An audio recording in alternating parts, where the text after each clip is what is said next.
Welcome to Brightside U. You've got one more final before break, all riddles. Jot down your answers and we'll see what your score means at the end of the video. The university president's looking nervous. He gets to his office and opens the door. It's the end of the semester, and all the students are about to take their finals, except Intro to Geography.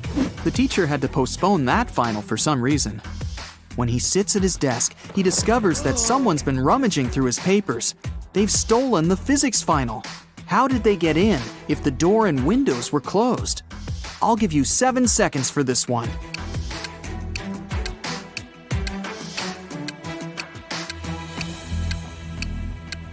That ventilation panel above the president's desk, it's been moved.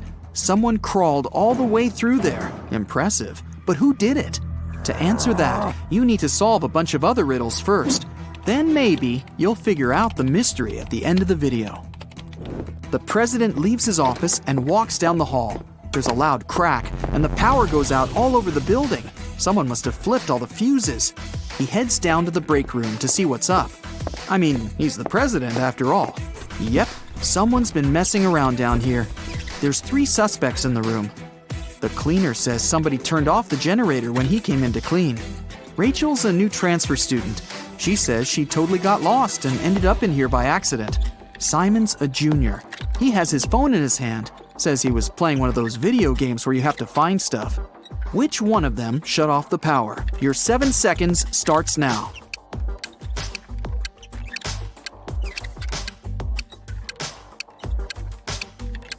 It was Rachel.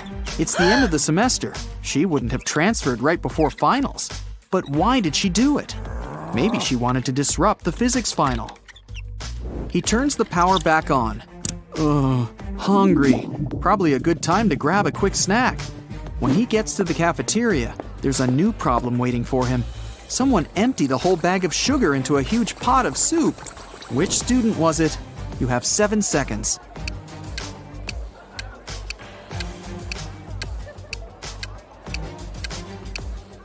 All the suspects have bowls of soup in front of them, but one of them doesn't have a spoon, just a fork. He was never going to eat the soup. He knew it would taste disgusting. Just as the president finishes up his sandwich, he gets a text. It's from a professor. He needs help in his office ASAP. In the office are 3 students, standing around and looking guilty. The professor claims one of them graffitied the painting on his wall. Which one did it? You've got 7 seconds to figure it out.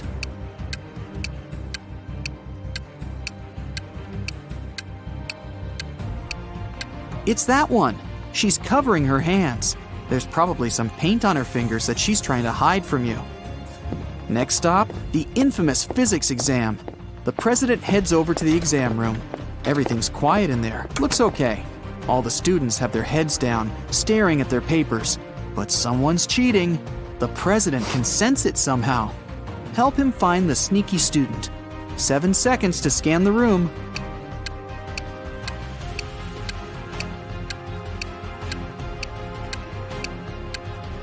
It's the guy with his legs crossed. Clever. He wrote the answers on his calf muscle. But where did he even get those answers? After a brief shakedown, he spills the beans. He got them from a friend. That hassle's over. Time for a coffee and a snack. A big one. But just then, a piercing beep smashes through the silence. The fire alarm! Oh, come on. Students file out of their classrooms, and the entire university has to be evacuated. The students are standing outside, looking at the building. No fire, no smoke even.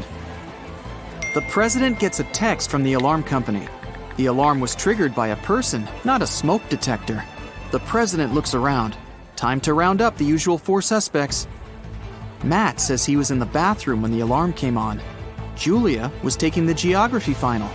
Clark and Lex were studying strange green meteorites together in the science lab. Which one of them is lying? You have 7 seconds starting now.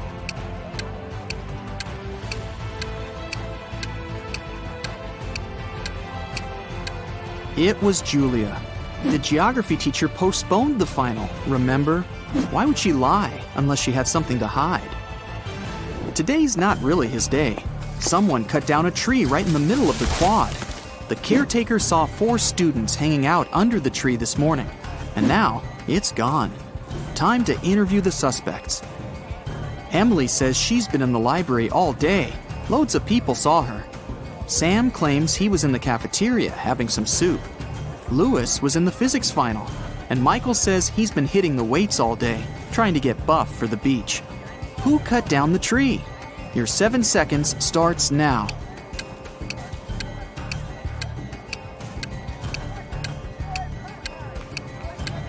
It was obviously Sam.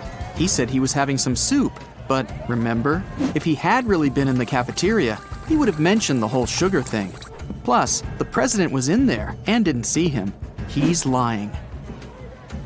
On to the biology final. They've got a new teacher who's giving a unique type of final. The president sneaks in the back of the room. The teacher explains that she gave her students ficus seeds at the beginning of the semester. Whoever has the most beautiful ficus plant will get the highest grade. It's time to present the results. The students start to file into the classroom. Half of them are holding pots with beautiful green ficus trees. The other half have pots filled with plain old earth. No leaves, no nothing. The teacher says the students with empty pots all get an A. Why did the teacher do that? Solve this mystery in 7 seconds. Go!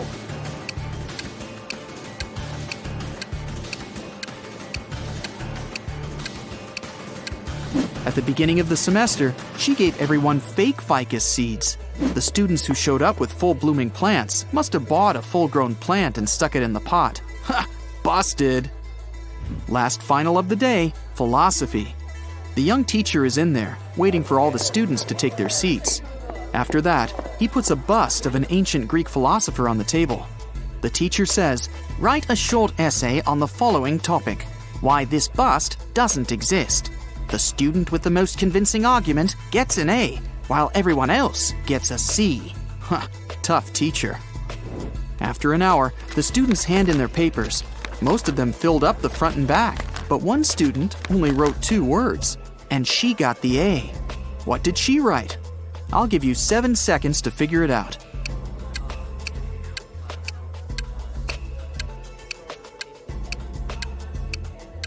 She wrote, "What bust?" The president heads outside again, this time for the parking lot. What? Someone took the tire right off of his car. How's he gonna get home? He still has a spare tire in his trunk, but the thieves took the bolts too. All 4 of them. What can he do? You have 7 seconds to come up with a plan.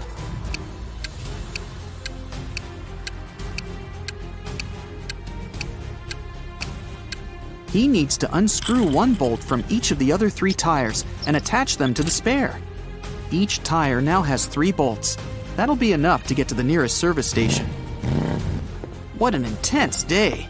The president's ready to kick back for a few, but he gets another urgent text. There's broken glass all over the quad. Someone broke a window up there. The only 3 people around are a cook, a gardener, and a student. The cook says he's been boiling up a new soup for the last hour, since someone put sugar in the last one. The gardener admits he was up in a tree cutting branches. He saw a student break the glass. The student says he was studying in the library. I'll give you 7 seconds to figure out who's lying.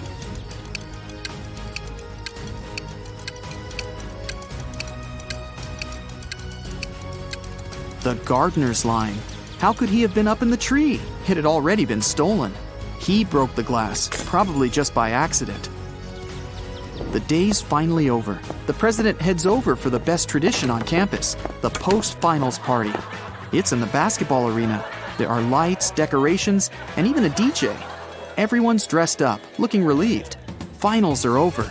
The party goes all night, but around 4 a.m., someone accidentally slams the doors too hard, and it triggers the automatic locks. Everyone's trapped. The president can be the hero of the party. He just needs to find a way out, grab the spare keys from his office, and open the door from the outside. But how? One of the students, Eric, says he knows how to get out of the gym through a vent. The president looks at him, and his face goes red with anger. Why? Last riddle, 7 seconds. You can do it.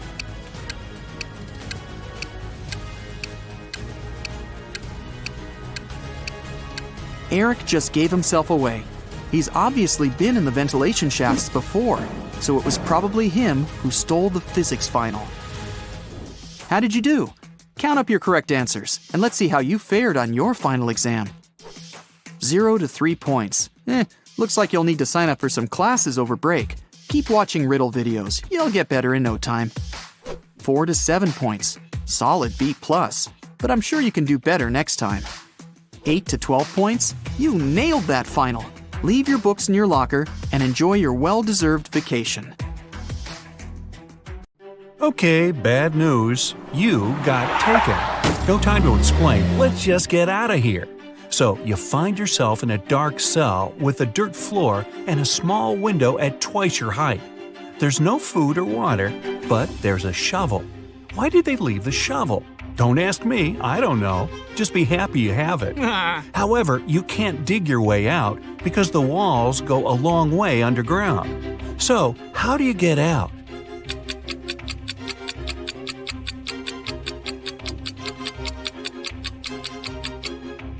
You can still dig and make a high dirt pile that will make you reach the window and get out of there. So you do just that and find yourself in a dark corridor. You have nothing to do but to go straight, hoping that sooner or later you'll find the exit and get out of this creepy place. Half an hour later, you approach a metal door. You have to enter the passcode, but here's a hint. Berlin, 600. Paris, 400. London, 600. Rome, 200. Toronto, what's the passcode?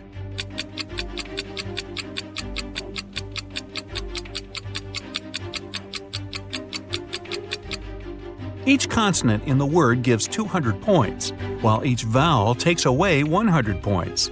In the word Toronto, there are 4 consonants that give 800 together. 3 vowels take away 300 points. So the passcode is 500. The door clicks and you leave another obstacle behind. Soon, you approach 3 more doors. Behind the first one, there's an iron block with a movement sensor that will crush everyone who enters. Behind the second door, there's an electric shocker that never misses. Behind the third door, there's broken glass all over the floor. Which way do you choose?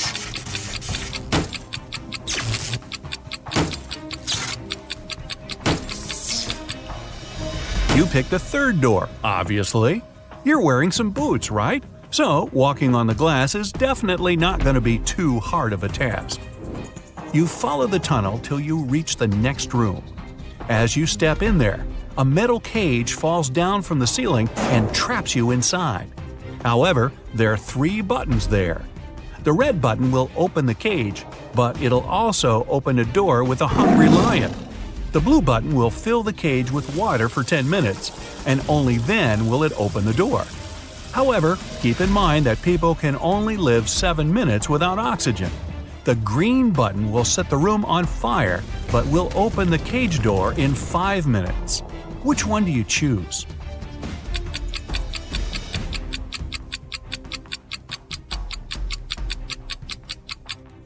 You should choose the blue button.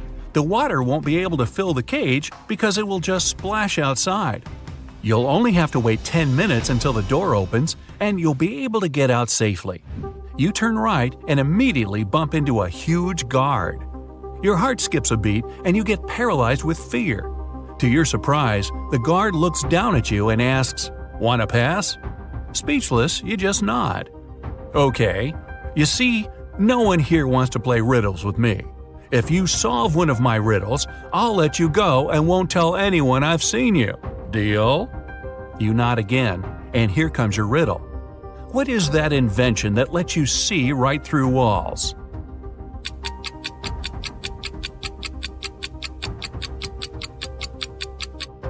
That's a window, of course.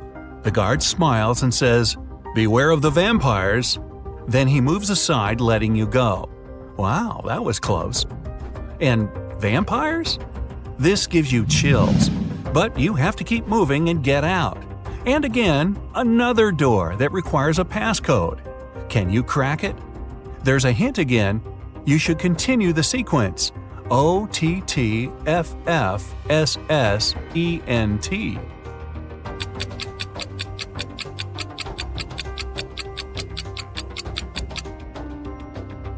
Each of these letters is the first letter of the numbers: O for 1, T for 2, T for 3, then 4, 5, and so on. The last stands for 10, so the next four are E, T, T, F, 11, 12, 13, and 14. Yep, that's correct. The door clicks open. Move! You get into a huge dark room. All the light comes from the candles the room is filled with. The problem is that there are 4 ways, and again, you don't know which one to take. Suddenly, each of the doors opens and 4 people walk into the room. There are 2 men, 1 woman, and 1 teenage girl. They all say they're prisoners too, and the other 3 are vampires. Who do you trust?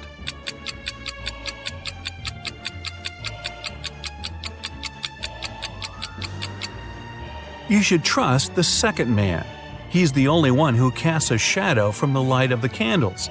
The other 3 don't, so they must be vampires. So you rush to the man and you shut the door behind yourself. It'll probably slow them down for a while. As you're running, the man tells you he's been here for at least 3 days. The next obstacle is something he couldn't solve by himself, so he couldn't get out. There's just one try, and if you fail, the exit gets blocked for 24 hours. Finally, you come across another door with a robot guarding it. To let you go, the robot needs you to say the password. The tricky thing is that the password is different each time. The man said that as he was hiding in the room, he saw the vampires passing it twice. The first time, the robot said 12, and the vampire said 6. The other time, the robot said 6, and the vampire said 3. When the man approached the robot the last time, the robot said 8. The man replied 4, but the robot didn't let him in. The door got blocked, so it wasn't the right answer. You nod and approach the robot. The robot says 4. What is your answer?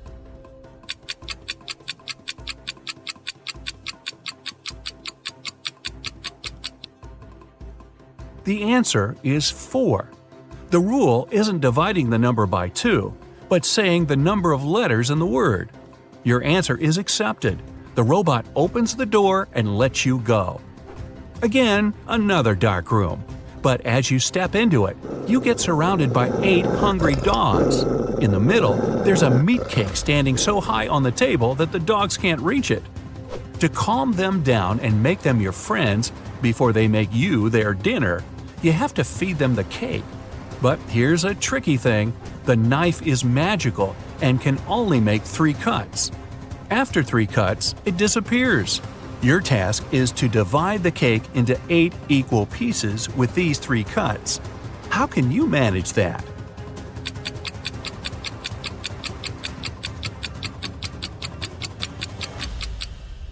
With 1 cut, you cut the cake in half and get 2 pieces. Then you make another perpendicular cut and get 4 pieces. With your last move, you have to cut the cake in the middle horizontally, splitting each of the 4 pieces into 2 at once. Great job! Now, give each of the dogs a piece of cake and get out of there immediately. You rush to the door and lock it behind yourselves. You're in a tunnel again, and this time there's no light at all. You move in complete darkness, putting your hand to the wall so that you know where to go. You walk like that for at least half an hour when, finally, you see some light. You run towards it and come across another massive door that requires a passcode.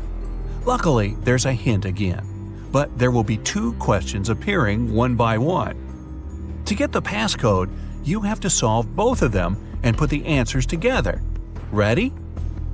How many months have 28 days?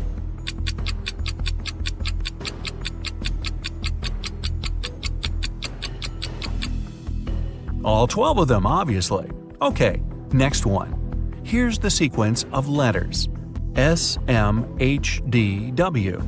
What are the other 2 letters?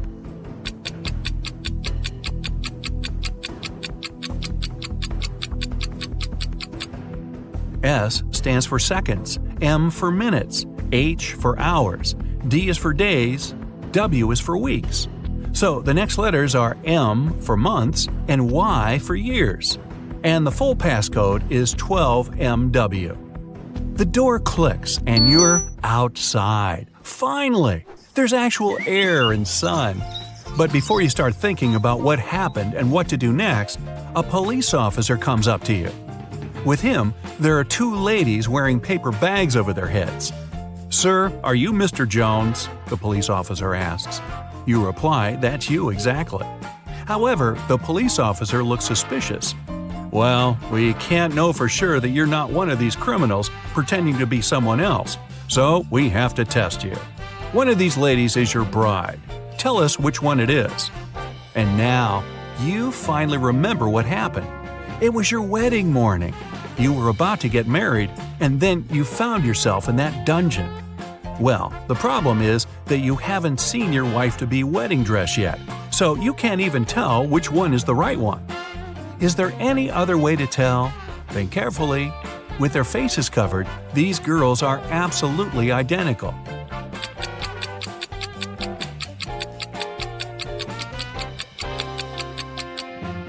You didn't need much time. You notice that one of the girls is wearing a wedding ring already. However, you and your bride aren't married yet, so she's not supposed to have one.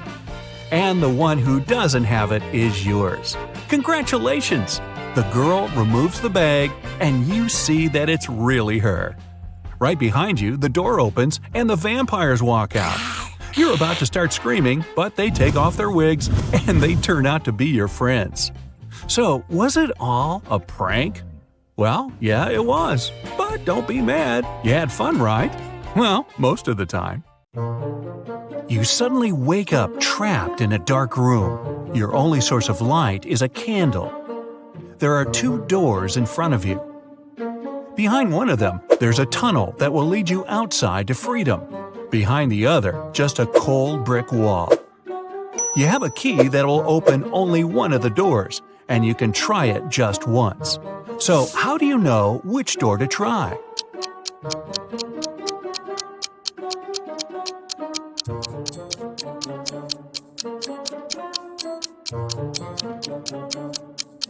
Hold the candle up to each keyhole. The flame will move near the door that leads outside.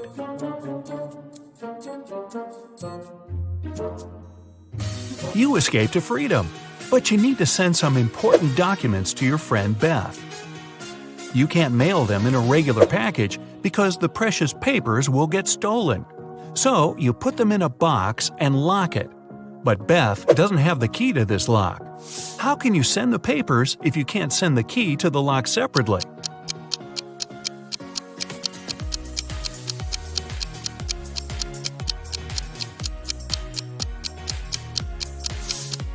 First, send the locked box to Beth. She'll attach her own lock and send the box back to you. Then, remove your own lock and send the package again. Beth can then remove her lock and finally open the package. Bad news. You get a call one morning from Beth. She says the crucial documents were stolen from her office. They'd been on the desk the evening before, but are nowhere to be found this morning. You immediately go there to question the employees. In no time, you gather 3 suspects. Sean said he had been at the movies last night. Michael had taken his girlfriend to an amusement park. And Christina was at a prestigious art gallery. Who's lying?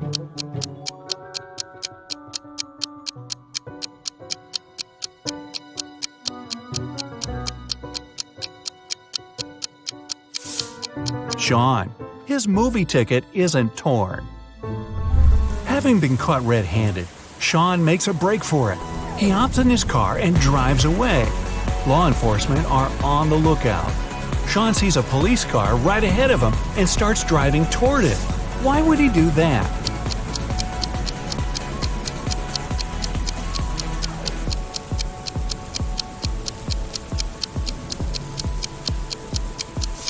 He was on a bridge. He needed to go toward the patrol car to get to the other side and make his escape. No such luck for poor Sean. He gets caught and locked up. But he starts hearing rumors of an inmate planning to break out. The guards have 2 suspects. First, a quiet bookworm who spends most of his days with his nose buried in sci-fi novels. The second, a big burly tattooed guy who's always working out. Who should Sean become friends with if he wants to get out of here?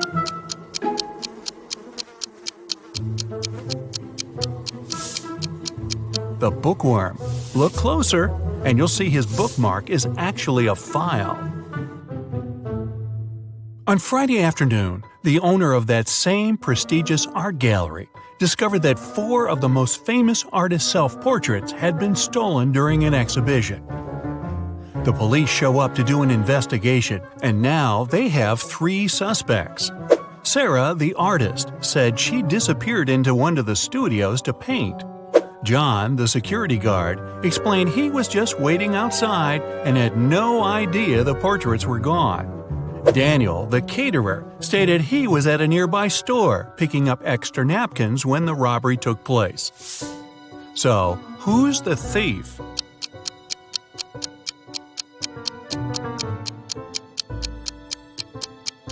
It's the security guard. He couldn't have known the stolen paintings were portraits if he was standing outside. As fate would have it, there was another incident that night.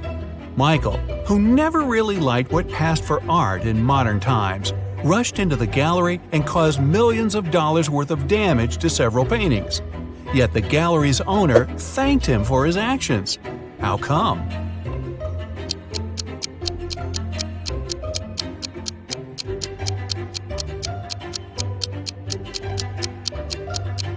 Michael is a firefighter. The water from his hose damaged several masterpieces, but he still managed to extinguish the fire and save many more works. They awarded Michael a big check in gratitude. He heads home just in time to get his 5 kids all packed up for a camping trip that weekend. Mike and his wife are really looking forward to having the weekend for themselves to relax. But when they woke up on Saturday, they discovered the check was missing from their safe. Once the officers showed up, they interviewed the 3 people who were in the house that morning. The chef said he was in the kitchen getting school lunches packed. The cleaner said he finished cleaning quickly that day and left early. The butler had just gotten back after taking the kids to camp 3 hours away. Who's lying?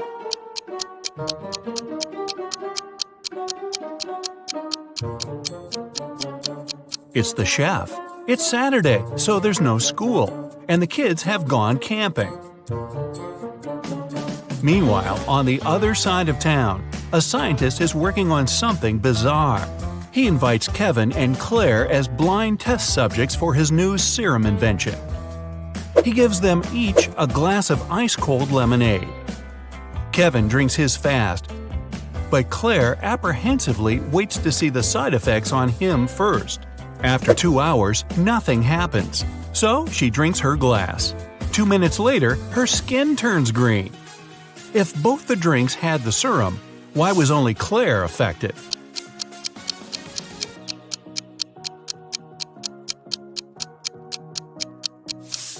The serum was in the ice. Since Kevin drank his fast, none of it got in the lemonade.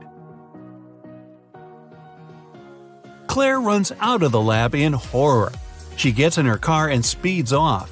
As she's driving down a long, empty road, one of her tires pops off. Good thing she has a spare in the trunk. But here's the problem. She now has no lug nuts to put the spare on with. So what should Claire do?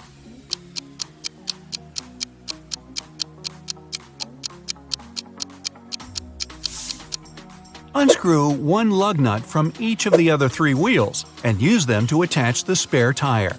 It'll be enough to get to the nearest garage safely.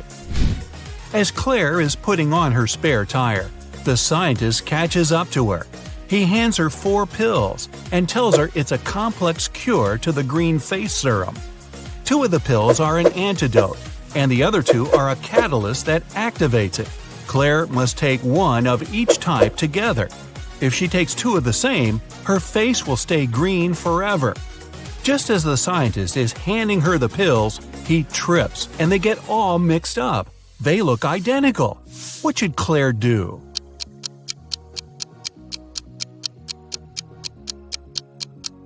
Grind the tablets up, mix all the powder together, and divide it in 2 parts. Each half will have the same amount of catalyst and antidote. It worked, and just in time. Whew!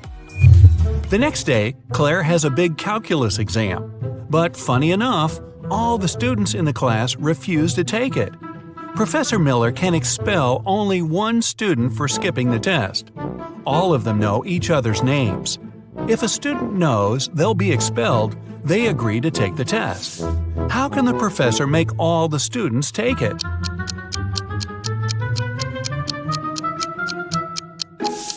She should tell them she'll expel the student whose name comes first alphabetically.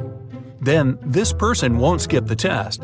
The next person on the list won't skip either, and so on until the end of the list. The next day, class isn't any easier.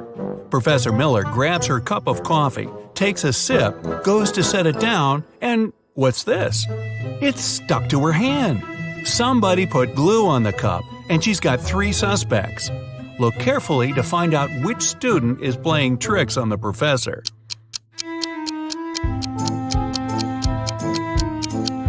Sure, the first student has an awfully guilt-ridden look on his face, and the second student's smile looks just like pride for a job well done. But look closer at the third student's pocket. Yep, it's the tip of a glue bottle. Professor Miller is so annoyed by her class's shenanigans, she decides to change her career. Wow. She opens a shoe factory. She's so successful that she builds a second one in another city. But despite her success, the problems don't end. Her employees keep secretly taking shoes from the plant. What can she do to resolve the issue?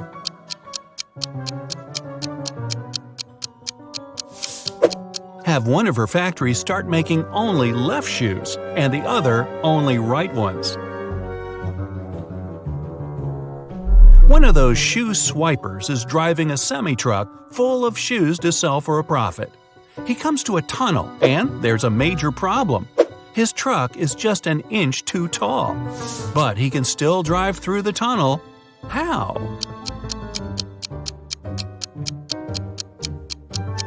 Let some of the air out of the tires. It'll lower the truck just enough. When the shoe swiper gets through the tunnel, he comes to a fork in the road. One goes to the town, the other to never-ending wilderness. There are guides standing at each. The catch? One always tells the truth, the other always lies. The driver doesn't know who's who, and he's only allowed one question. What should he ask to find out which road goes to town?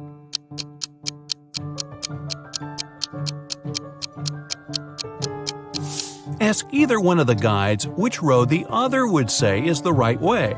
Then he must choose the opposite. The truth teller knows the other will lie, so they'll point the driver toward the road to nowhere. If he asks the liar, they'll know the other guard would honestly point him toward the town, so they'll again recommend the road to nowhere.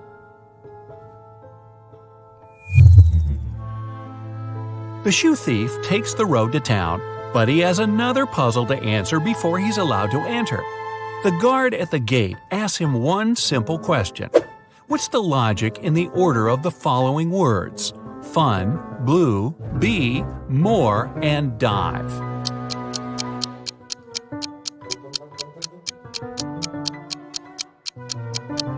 Every word rhymes with its number on the list. Fun 1, blue 2, bee 3, and so on. The shoe swiper finally settles down in this new town. Too bad for him, he can only use a payphone to make calls.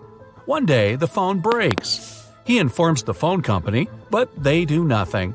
He tries again the next day. Same result. The third time, he finally gets them to come out and fix the phone. So, what did he say?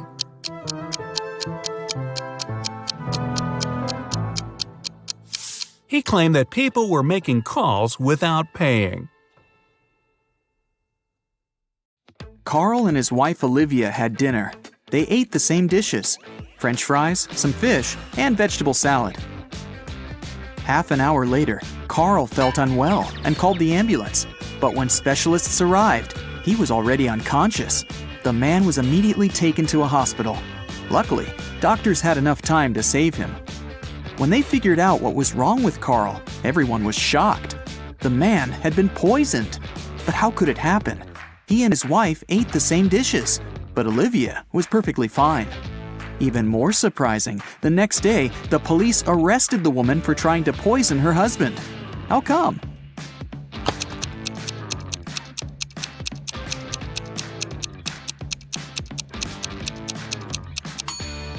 Olivia made all the dishes not salty enough and put poison in the salt shaker. Peter graduated from the police academy and began to work as a trainee detective. 1 week after the guy started his new job, he already had the first tricky case on his hands. One of his colleagues was investigating a series of crimes connected with smuggling. She was close to solving the case, but several days ago, the woman disappeared. Peter visited the last location where his colleague was spotted and found a note. 710-57735 34 5508 51 7718.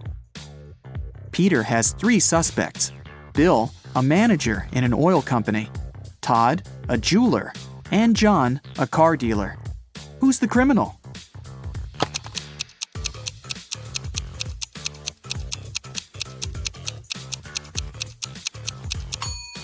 Peter has managed to prove he deserves his detective badge. The guy turned the message upside down and tried to read it that way. Surprisingly, the letters made rather legible words. Bill is boss. He sells oil. Something went wrong in a super-secret laboratory. There was a leak of a newly developed experimental chemical, and it made several plants and animals mutate in the blink of an eye. Scientists ended up locked in one room with the vicious monsters. One of the researchers managed to figure out how they could get out of this dire situation, but the substance they needed was in another part of the laboratory. The scientists could get there through one of 3 corridors. The first was guarded by fire-breathing crocodiles. Hey, it was an experimental laboratory after all. The second corridor was filled with meat-eating sunflowers with extra sharp teeth. And the third passage was swarming with venomous bees. Which one should the scientists choose?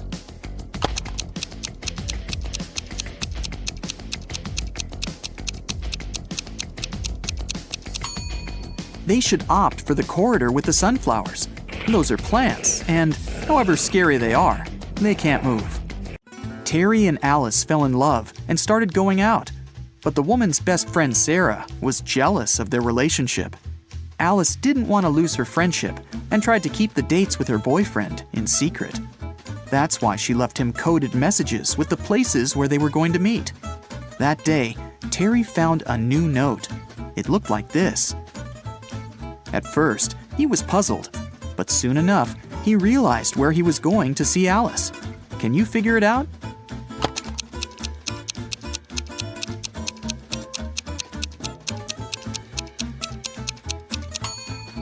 Alice told Terry to meet her at the street corner. Patrick called the police. The man seemed to be worried sick. "My wife Victoria took our dog for a walk in the afternoon. Several hours ago, our pooch returned, alone. I don't know where Vicky is." The police questioned the suspects. Mrs. Summers said she'd been watching TV all day long.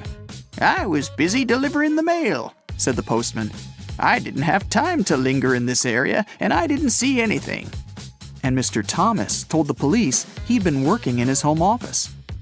The detective knew at once one of these people was lying. Who was it?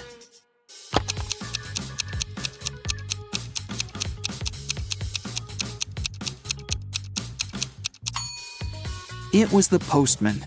His sleeve is a bit torn, and there's a dog bite on his arm. Plus, some black fur is stuck to his pants. Victoria's dog probably tried to protect the woman.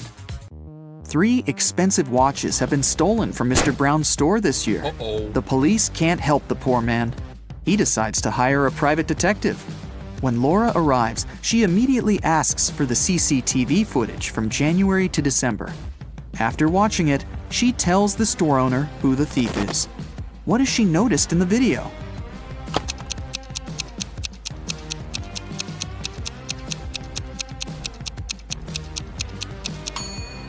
The same guy came to the store several times, in April, August, and November. And every time, he has a cast on his arm. But no broken bone would need 8 months to heal. Joe had a friend, Randy, who never answered questions directly. Once, Joe sent Randy a message, inviting him to join their common friends in a cafe. Randy's answer was kinda weird. Sorry, no money. Job in job. Luckily, Joe knew his friend well enough to understand what he meant. But can you figure it out?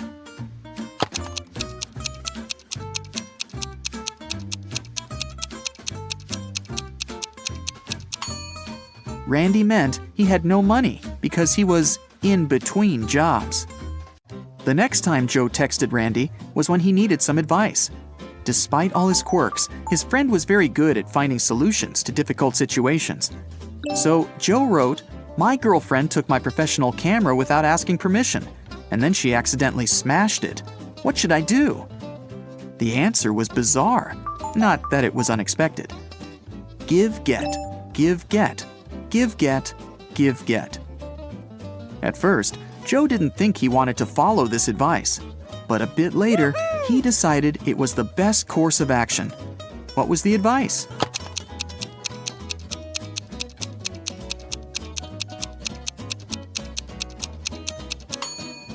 Forgive and forget. Dylan was an extremely popular guy in his office. Tall, handsome, funny, and friendly. But there was one thing that made certain people dislike him. The man had a new girlfriend every month. That Friday, Dylan came to work happier than he'd ever felt. He finally bought the car of his dreams. At lunchtime, he went to the parking lot to check in on his new toy. Oh no! His car was a mess, scratched and covered in paint.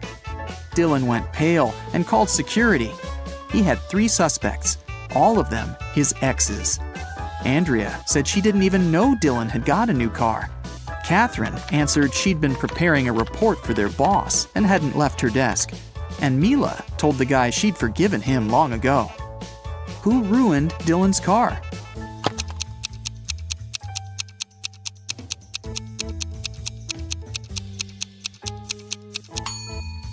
It was Catherine. She had some smeared paint on her skirt, and the color is the same as the paint on the man's car. 2 maids work in a small hotel in the mountains. One day, the hotel owner finds out one of them regularly steals stuff from guests, but he doesn't know which one it is. Look at these maids cleaning the rooms. Can you help the owner understand who's guilty?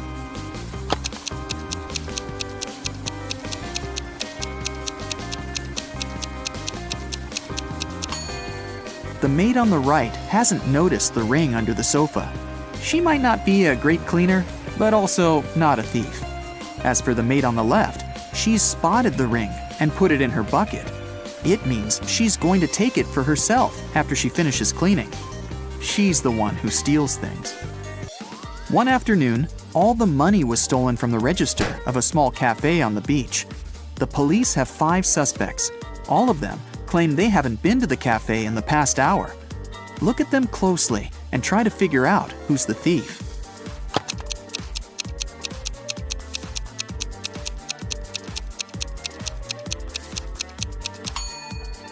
It's the guy with a cocktail in his hand. He definitely bought it in the cafe.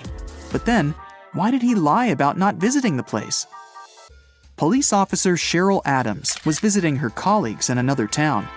She was walking along the river, taking pictures to send to her husband, when a man crashed into her.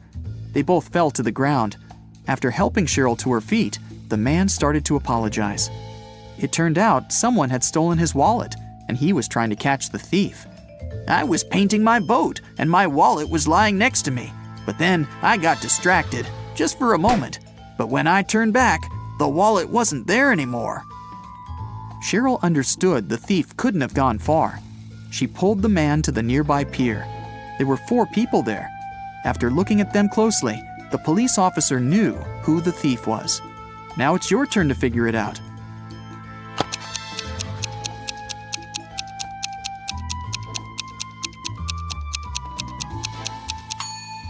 It's the man who's talking on the phone. There's some green paint on his feet. Julia came to have lunch in her favorite restaurant. She occupied a table near the window and put her bag in the seat next to her. Once the woman gave her order to the waiter, she went to the bathroom to wash her hands. But when she returned to the table, her bag was open and her wallet was missing. The waiter told her he had noticed only one man passing by her table. He was short, with a tattoo on his neck. He seemed to go out to the terrace.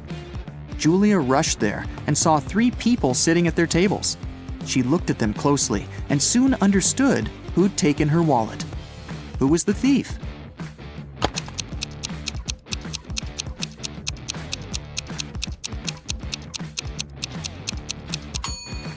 It's the young woman on the right.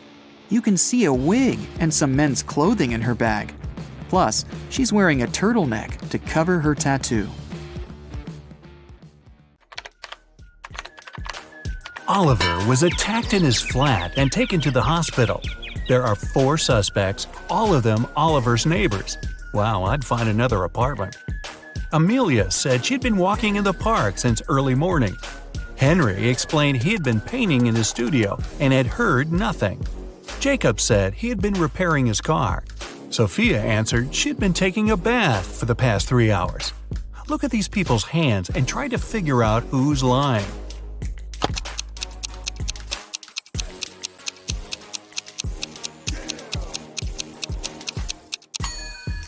It's a bit strange that Jacob, who was repairing his car, and Henry, who was painting, both have such clean hands, but they could be wearing gloves. On the other hand, Sophia's hands and fingers don't have wrinkles. But it would be a natural skin reaction after 3 hours in a bathtub. Sophia, you've been caught smooth-handed. The police found out there was a new smuggler in town. 3 people were under suspicion: Luna, a school bus driver, Jackson, a fire truck driver, and Daniel, an ambulance driver. All of them claimed to have been busy with their work since the very morning. Can you figure out who's the smuggler?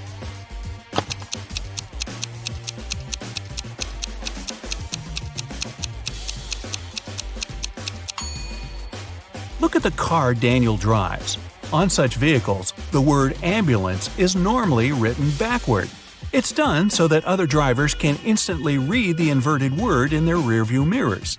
Well, it seems Daniel has given himself away. It was the day when Jacob was supposed to be discharged from the hospital.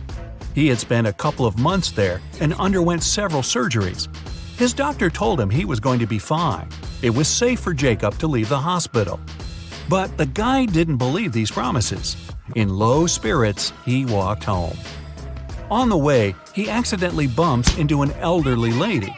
She gets furious and started to shout at Jacob. But instead of arguing back, he hugged the woman and ran home. Why?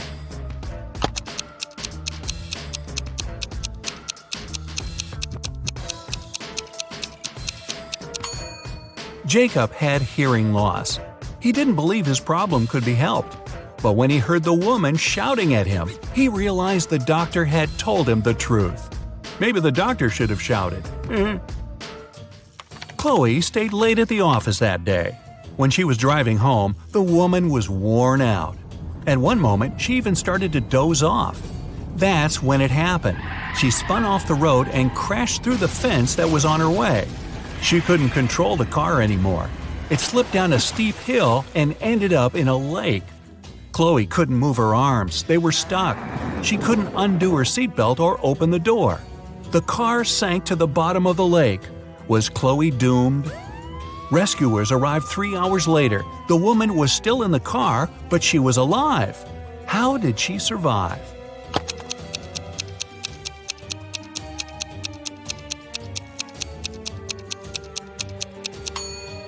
After the car hit the bottom of the lake, the water only came up to Chloe's throat. It was a very shallow lake. Good thing, huh? It was Jack's birthday, and the fellow got a present he had been dreaming about for ages – a motorbike. The next morning, he rode his bike to college and left it at the parking lot. During lunchtime, Jack decided to check on his motorbike. Imagine his horror when he found out someone had broken the mirrors. The security guard told Jack only 3 other people had left his building in the afternoon. They were Owen and Sam, two best friends, and Layla, the girl who once liked Jack but got turned down by him. Owen said he and Sam had gone to the campus cafe to get sandwiches for lunch. Sam confirmed this. He then added the bike could have been damaged by Layla out of revenge. But Layla told Jack her mother had visited her and they had spent 2 hours together. So, who's lying?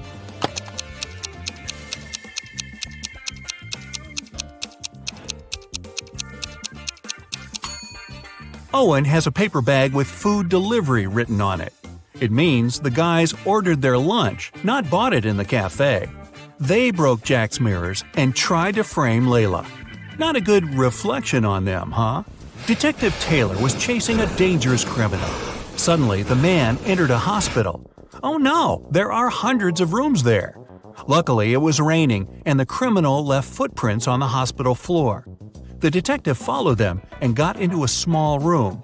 There were 3 people there, all covered in bandages from head to toe. But one of them was a fake patient. Who?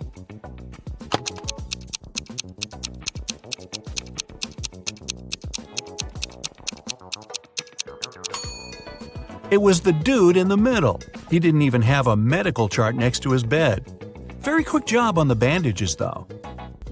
The CEO of a large company called the police. He was sure that one of his employees, Victoria, had stolen a memory card with secret information. She was going to sell it to their competitors.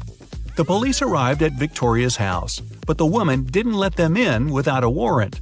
The officers had to leave to get all the necessary papers.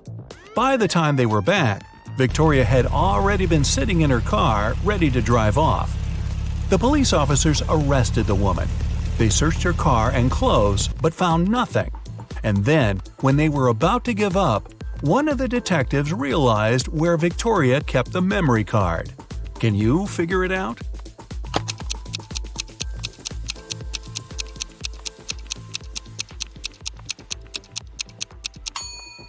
When the police first came to her, the woman had her hair down.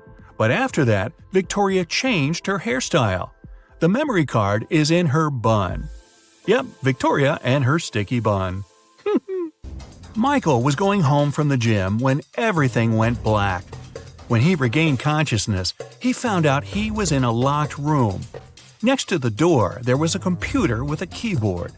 On the screen, there was a riddle. Michael had to write the correct answer and the door would open. The riddle went like this. It makes 2 people out of 1. What is it? Michael typed the needed word and the door opened. He was free to go. What was the answer?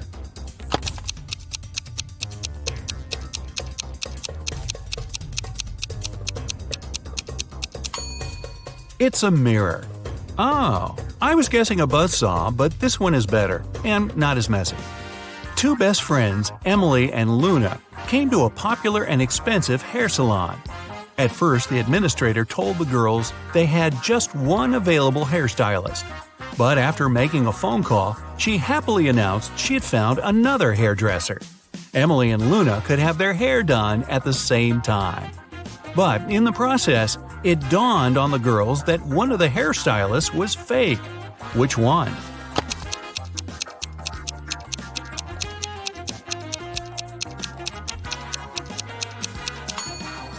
Both hairstylists are using regular scissors, but instead of hairspray, the one on the left is holding a can of bug spray. Yeah, that's a big clue right there. A man on a bike grabbed Sarah's bag with all her documents, money, and smartphone and sped off. The only way the girl can get her bag back is by taking someone's car and driving after the criminal. There are 3 vehicles parked nearby.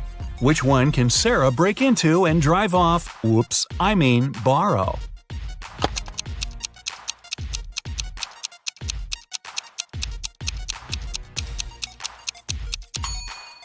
A man is sitting in the blue car. That's no good. If she decides to take the red car, CCTV will spot her. Her only option is the brown vehicle. Oh, and Sarah, don't forget to return the wheels when you get your bag back, otherwise you'll be Grand Theft Sarah. Mary and her younger brother Alex were mushroom hunting in the forest. Wait, mushroom hunting? What do? Sneak up on them so they don't escape? Anyway, they started a quarrel.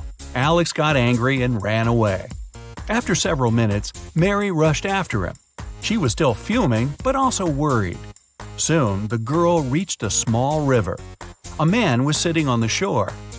Did you see a teenager here?" Mary asked. "Yep, he's just taken a boat and made it to the other side." But Mary didn't believe the man. Why?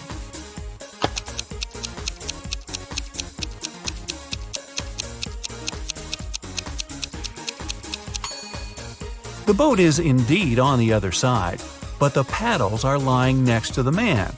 How could the boy cross the river without them? So, where's Alex?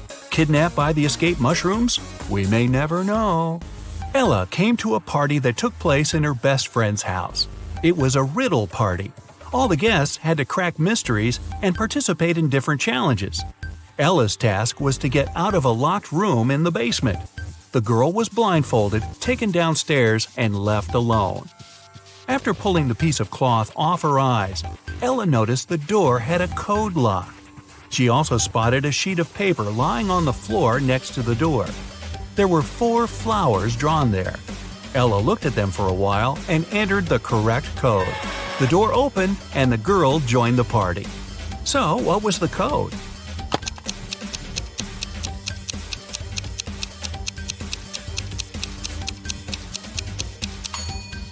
Ella counted the petals on each flower. The code was 5748. Carter was visiting his friend Mateo, who lived in another city. Mateo loved riddles. In the evening, he challenged Carter to get the key to the guest room where the guy was supposed to be sleeping. Mateo dropped the key in the bucket filled with cold water and told Carter to get it. But he couldn't touch the water or use anything to pull the key out. That night, Carter slept in the guest room. How did he get the key?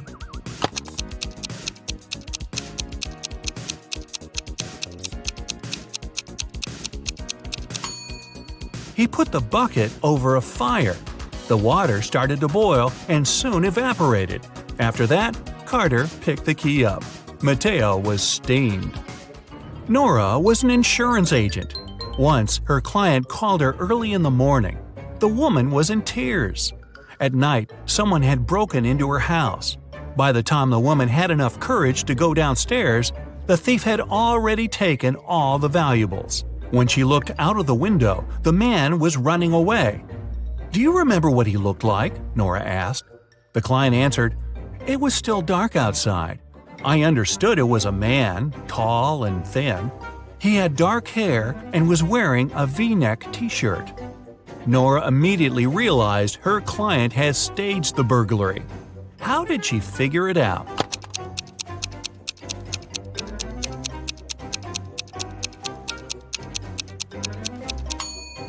It was dark, and the man was running away from the client's house. Then how could the woman see he was wearing a V-neck t-shirt? Beats me.